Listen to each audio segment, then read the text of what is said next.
السلام علیکم ورحمۃ اللہ وبرکاتہ۔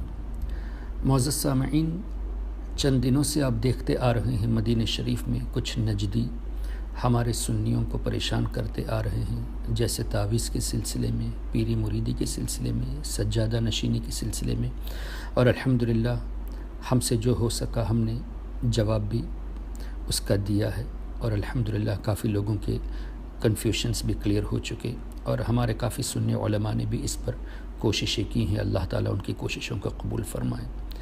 ابھی کل پرسوں جو کلپ آئی تھی کہ پاکستان کے کچھ علماء کے سامنے جب صلاۃ و سلام مل کے پڑھنے پر اعتراض کیا تو انہوں نے کتنا پیارا جواب دیا۔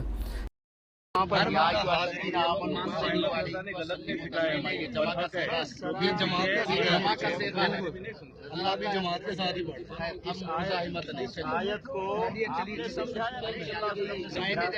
دیکھیے جیسے ہمیں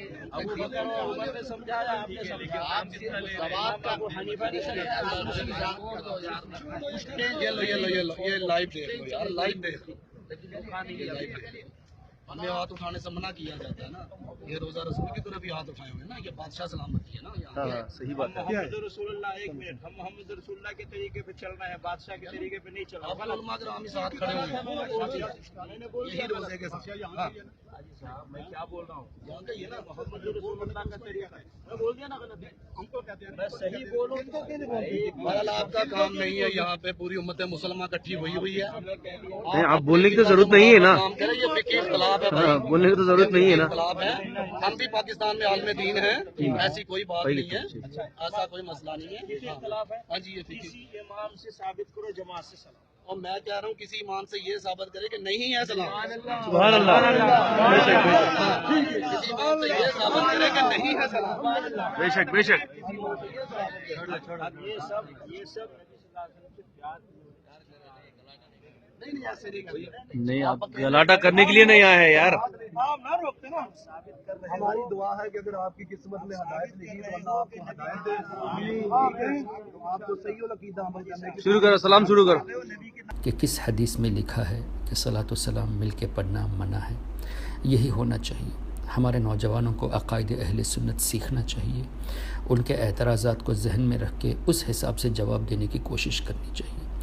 کبھی بھی یہ لوگ کہیں کہ دیکھیں تعویذ پہننا شرک ہے، تو آپ ان سے کہیے کہ وہ حدیث دکھاؤ جس میں یہ لکھا ہو کہ قرآن کی آیتوں والی تعویذ پہننا شرک ہے، یا حدیث میں جو دعائیں مذکور ہے ان الفاظ کے ساتھ تعویذ پہننا شرک ہے، یہ دکھا دو۔ انشاءاللہ کبھی نہیں دکھا پائیں گے، اس لیے کہ تعویذ کو شرک کہا گیا وہ تعویذ ہے جس میں کفریہ اور شرکیہ الفاظ ہیں۔ اسی طرح یہ لوگ جب کہیں کہ نبی کریم صلی اللہ علیہ وسلم کا میلاد منانا حدیث سے کہاں ثابت ہے، تو ہمیں چاہیے کہ جواب یہ دے کہ آپ ہمیں بتائیے کہ حدیث میں یہ کہاں لکھا ہے کہ نبی کریم صلی اللہ تعالیٰ علیہ وسلم کی مبارک ولادت کا تذکرہ کرنا یہ گناہ ہے۔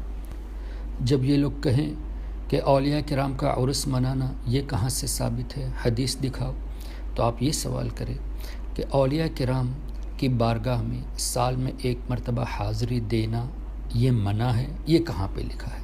جبکہ نبی کریم صلی اللہ تعالیٰ علیہ وسلم شہدائے احد کی مقدس بارگاہ میں سال میں ایک مرتبہ حاضری دیتے تھے، اور خلفائے راشدین میں سے حضرت ابوبکر صدیق، حضرت سیدنا عمر بن خطاب، حضرت سیدنا عثمان بن عفان رضی اللہ تعالیٰ عنہم کا فعل بھی اس سلسلے میں ثابت ہے۔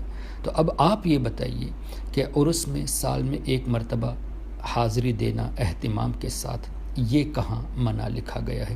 تو ہمیشہ کاؤنٹر کرنے کی عادت ڈالیے، انشاءاللہ یہ لوگ کبھی جواب نہیں دے پائیں گے۔